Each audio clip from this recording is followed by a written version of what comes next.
todos. Obrigada pela acolhida.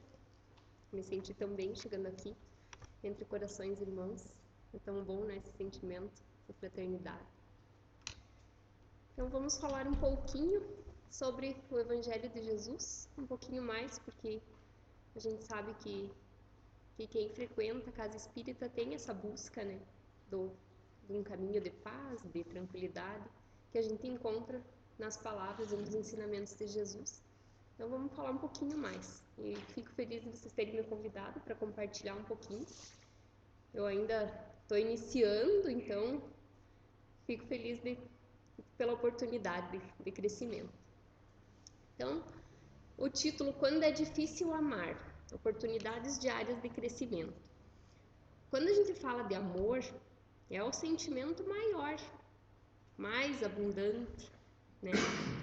Que a gente sente em tantos momentos do dia, com os nossos familiares, com os nossos amigos. É um sentimento bom, é um sentimento fácil, abundante. Mas será que tem momentos em que esse sentimento se torna difícil? Será que tem momentos em que a gente não consegue externar ou muitas vezes não consegue sentir esse amor? Será que a gente passa isso no nosso dia a dia?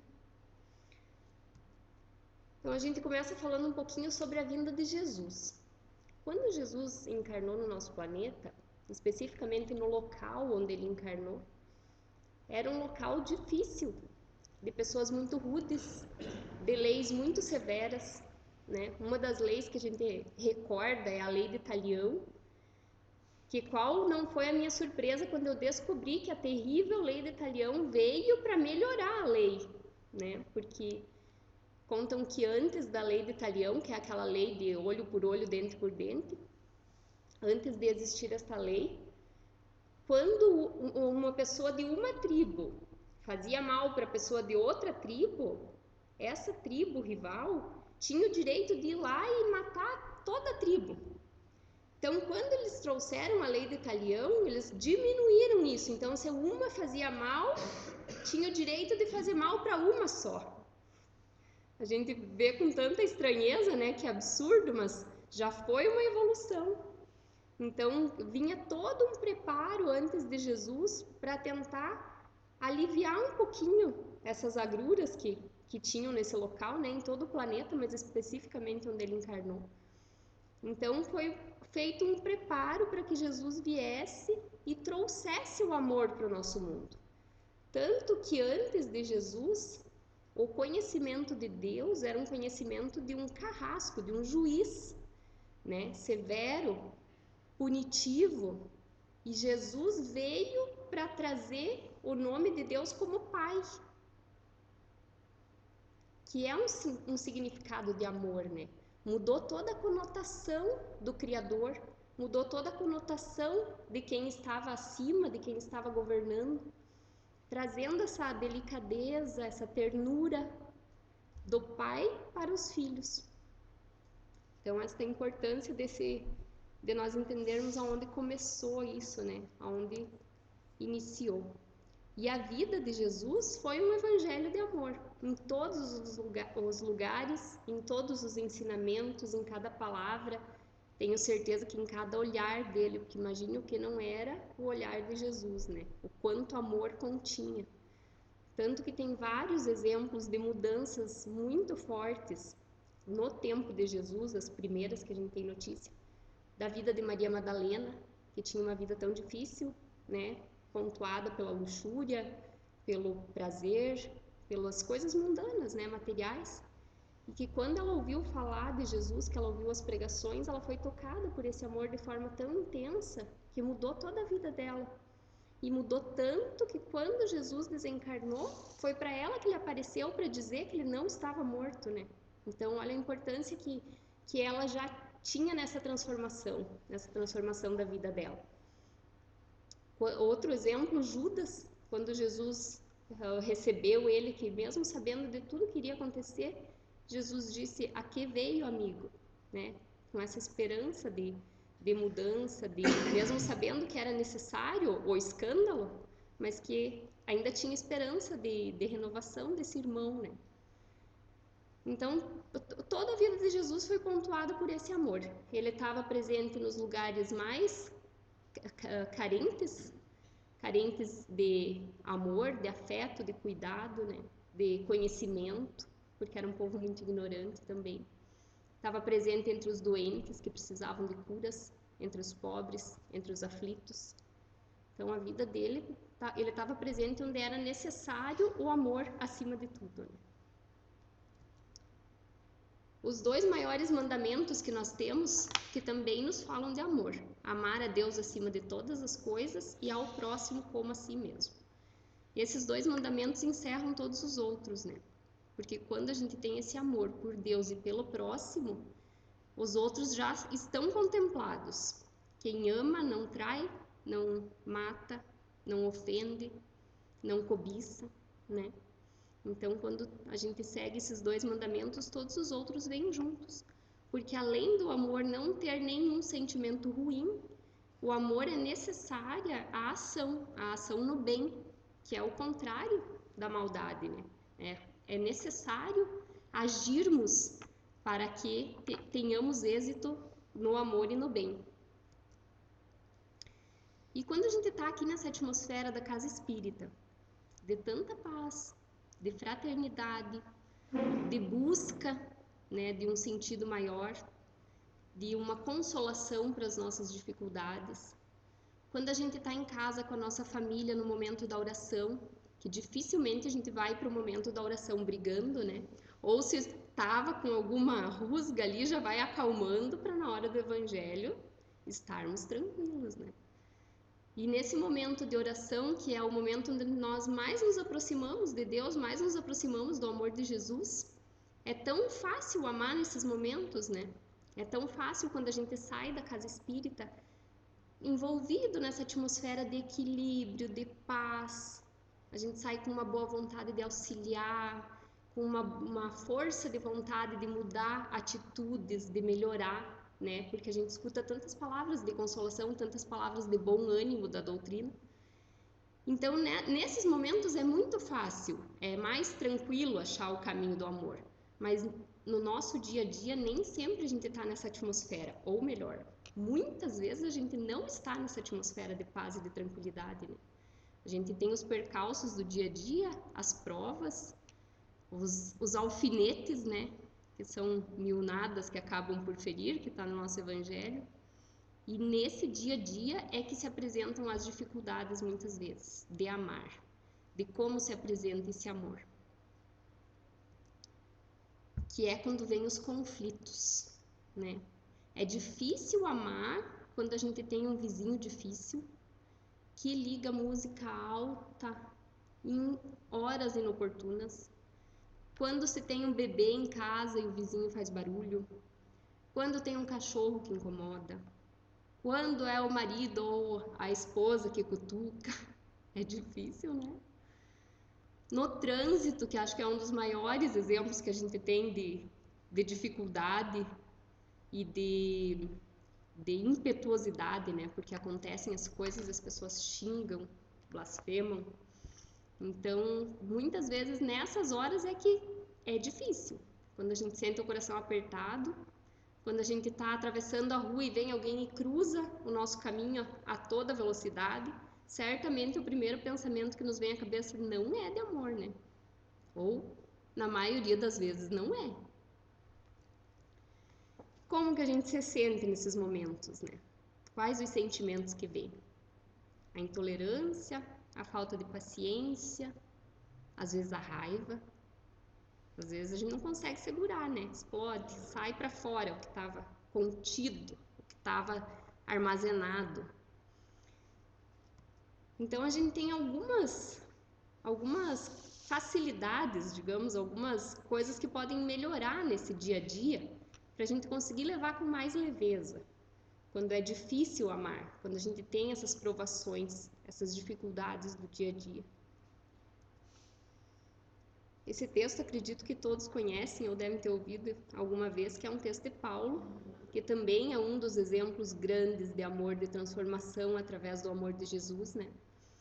Que era um perseguidor do cristianismo, E depois que ele foi tocado pelo amor de Jesus, quando ele estava às portas de Damasco, ele mudou toda a sua vida e passou a ser um dos maiores evangelizadores, um mártir do cristianismo, uma das pessoas que mais levou a palavra de Jesus a todos os cantos, que criou tantas comunidades cristãs, que seguiu verdadeiramente os passos de Jesus, né? Então, Paulo nos diz assim, na primeira epístola que ele escreveu aos Coríntios, né, o povo de Corinto: ainda que eu falasse as línguas dos homens e dos anjos e não tivesse amor, seria como o metal que soa ou como o símbolo que retine. E ainda que tivesse o dom de profecia e conhecesse todos os mistérios e toda a ciência, e ainda que tivesse toda a fé de maneira tal que transportasse os montes e não tivesse amor, nada seria.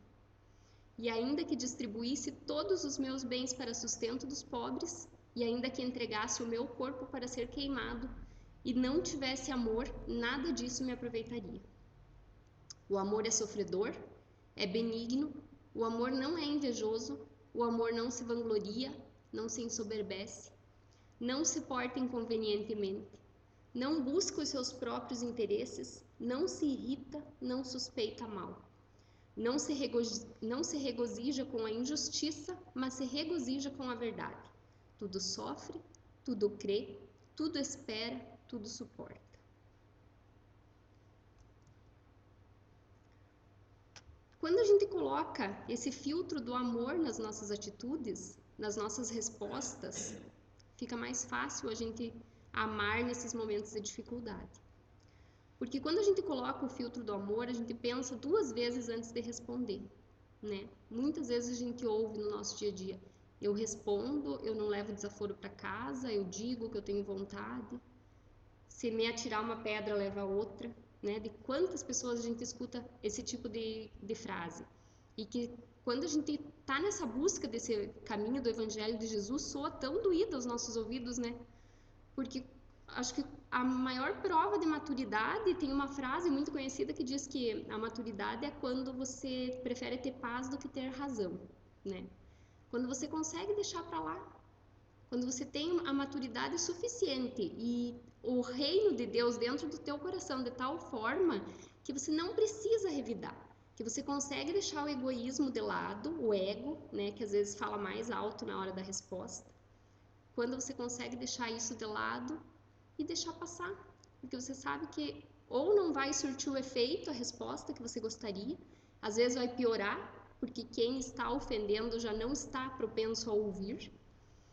Então, nesse momento, com esse filtro do amor, a gente consegue deixar de lado, consegue não revidar e consegue ter mais paz também, né? Mesmo tendo razão muitas vezes. Então, uma das formas de colocar esse filtro de amor é através dos limites e da disciplina.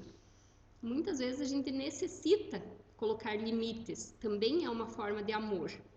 Muito presente no amor de pais, né? Que a gente tem que dizer não, por mais que doa, por mais que seja mais fácil dizer sim, concordar, deixar de lado, mas por mais que doa nesse tipo de situação, o filtro do amor vem através da disciplina e do limite.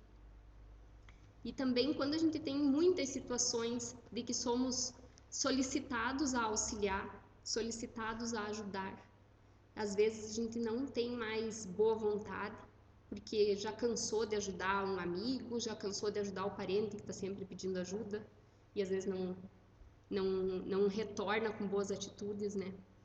Mas quando a gente pensa que é muito melhor ser o que é solicitado do que o que está precisando de ajuda, do que o que precisa pedir ajuda, a gente vê a bênção que é poder ajudar. E nesse momento também a gente repensa e ajuda novamente, né? Auxilia na medida do possível. E o outro passo que também nos auxilia nesse entendimento é o entendimento, o conhecimento da reencarnação. Porque quando nós entendemos que mesmo diante do pior conflito, do mais difícil, nós somos um grãozinho de areia em uma das encarnações que estamos, diante de tantas que já passamos, de tantas que vamos passar, qual é o tamanho que toma esse problema? Não fica ínfimo muitas vezes, né?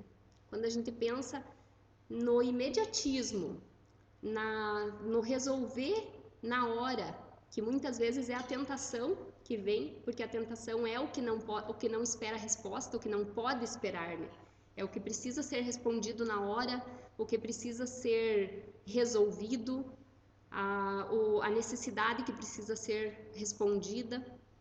Então, nesse momento em que a gente entende que somos seres que estamos aqui encarnados para nos melhorar, que a gente tem muito tempo pela frente ainda, e que um grãozinho de areia a mais que a gente coloca no nosso processo evolutivo conta, e esses problemas e essas dificuldades vão ficando de lado e vai ficando mais fácil o nosso caminho. Quando ainda é difícil, mesmo colocando esse filtro, a gente ainda tem dificuldade, muitas vezes a dificuldade de amar se mostra na dificuldade de perdoar, porque o perdão é amor, né? E às vezes é difícil, às vezes é complicado, a gente tenta esquecer, mas não consegue, tenta perdoar, mas não consegue, fica remoendo, revivendo aquela situação difícil. A gente tem o lenitivo, o alívio da oração, de levantar de manhã cedo, quando estamos nesse tipo de situação, e colocar nas mãos de Jesus, colocar o nosso dia, né, que seja um dia de cada vez que a gente coloque dentro dos passos de Jesus, também facilita para a gente enfrentar essas dificuldades.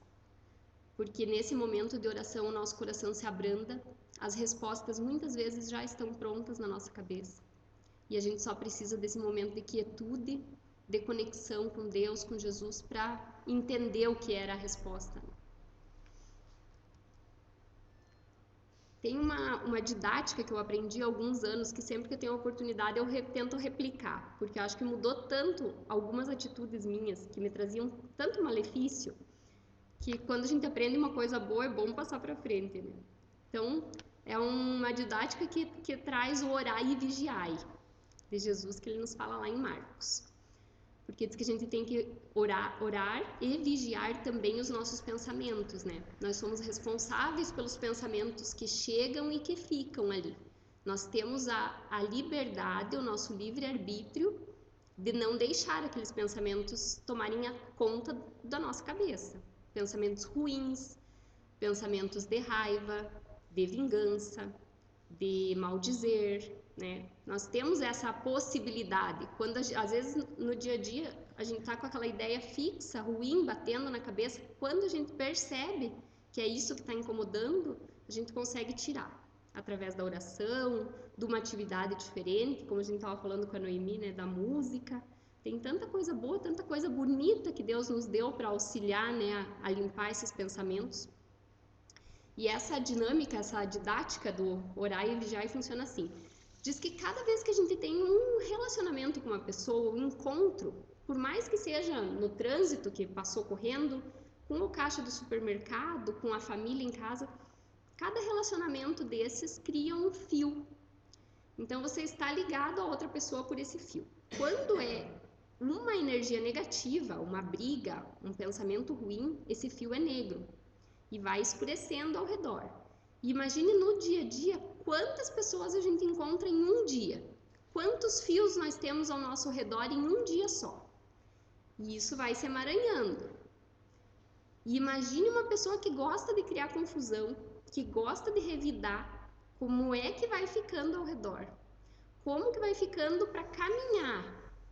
Que daí a gente escuta, mas é difícil, nada funciona. Tudo que eu tento fazer dá errado, não dá certo, porque é azar. Mas como será que está ao redor, né? Como que está a nossa atmosfera? O que a gente está criando ao nosso redor?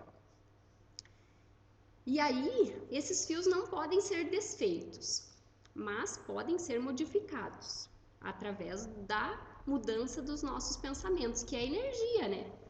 Não é um fio físico, mas é um fio energético. A gente sabe que a gente está emitindo energia e recebendo o tempo inteiro. Então imagina que se a gente mudar essas atitudes, são fios luminosos que tem ao nosso redor, iluminando o nosso caminho, clareando, trazendo essa leveza que a luz traz, mostrando o que tem de dificuldade. certamente fica bem mais fácil, né?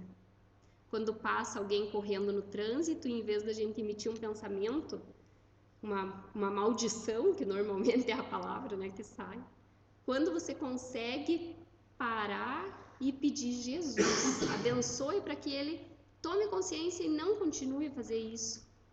Ou quando a gente vê tantos adolescentes andando pela rua, que a gente sabe que tem tanta dificuldade nessa fase e que a gente tem tantos lares carentes de amor, de cuidado, não só da parte financeira, né, mas de toda essa parte espiritual. Quando a gente vê esses adolescentes pela rua, se a gente abençoa, faz uma oração, emite um pensamento de bondade, às vezes quanta energia negativa a gente consegue bloquear para essa criança, para esse adolescente. E quanto isso vai melhorando no nosso dia a dia, né? Quanto vai clareando essa luz ao nosso redor. Lá no Livro dos Espíritos, na questão 887, fala sobre amar os inimigos. Disse também Jesus: amai mesmo os vossos inimigos.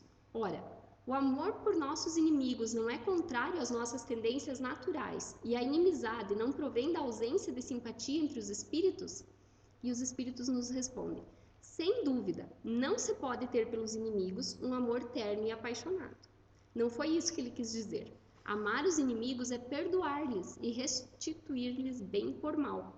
Por este meio nos tornamos superiores a eles. Pela vingança, colocamos-nos abaixo deles. Quando a gente fala nessa questão de inimigos, lembrando de todo esse tormento que a gente passou da pandemia, né? Que foi um período tão difícil, a gente sabe que é necessário para a nossa evolução, necessário no momento de transição que a gente passa, mas que para muita gente foi difícil, espiritualmente, psicologicamente, financeiramente, né? Quantos perderam o emprego, perderam o sustento.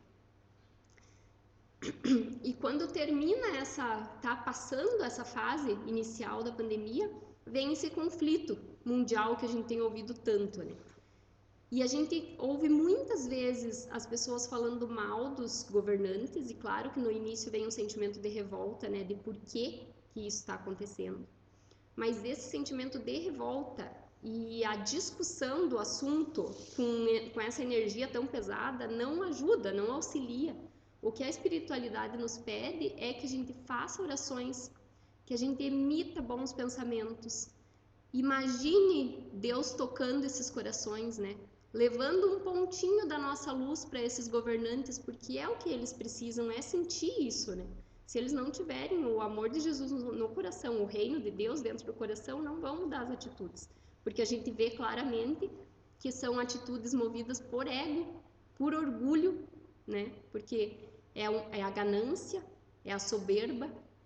Então, o que a gente pode fazer para auxiliar é rezar, é emitir bons pensamentos, é vibrar luz para essas pessoas, tanto para os governantes que estão à frente desse conflito, quanto para as pessoas que são vítimas, né, que estão necessitando, que são pequenas, que não têm a possibilidade de mudar a realidade lá e que estão sofrendo. Quantas crianças, quantos idosos, quantas famílias desfeitas, né? Então, a nossa parte de amor nos cabe fazer isso. Tem um texto do Emmanuel, do livro Passos da Vida, que também nos fala muito de amor. Se chama Questões de Pureza. A pretexto de seres bom, não desampares o que o mundo categoriza por mal, de vez que amanhã, esclarecidas as nossas contas na justiça divina, é possível que as nossas virtudes venham a desejar. A pretexto de seres humilde, não te distancies daquele que a terra classifica por orgulhoso, porquanto um dia é provável que a nossa singeleza exterior ao sol da verdade eterna se reduza à vaidade e ilusão. A pretexto de seres paciente, não menosprezes aqueles que muitos acreditam impulsivo e violento, porque na esfera da realidade sem mescla, basta às vezes a nossa suposta serenidade não passa de ociosidade da mente e do coração. A pretexto de seres caridoso, não fujas daqueles que a sociedade define como sendo ingrato e insensível, entendendo-se que em muitas ocasiões, ante a luz meridiana do conhecimento superior, a nossa pretensa superioridade é simples tirania do sentimento. Recorda que a semente limpa em que se te baseia o prato de cada dia procede do chão escuro. Há na terra muita veste alva, que na essência se tinge com o suor e com o sangue de irmãos sacrificados por duras exigências, e há muita roupa andrajosa e aparentemente enlameada, ocultando corações sublimes e heróicos, de cuja abnegação se derrama resplandecente brilho solar. Aprendamos com Jesus a socorrer os pântanos da estrada, e de certo, do lodo que nos mereça compreensão e devotamento, surgir-nos-á o lírio sublime do reconhecimento e do amor, que em se levantando das trevas do charco, para a glória da altura, nos indicará ao espírito deslumbrado o excelso caminho da própria ressurreição. Também nos falando de amor, né? Mais uma reflexão que sempre nos traz Emmanuel. Quando é difícil amar, temos Jesus, paciente e mestre, a nos ensinar uma vez mais. É isso, muito obrigada. Que Jesus nos envolva com o seu amor, que a gente possa voltar para os nossos lares, compartilhar o que ouvimos, o que sentimos e colocar em prática no nosso dia a dia. Bom, muito obrigada.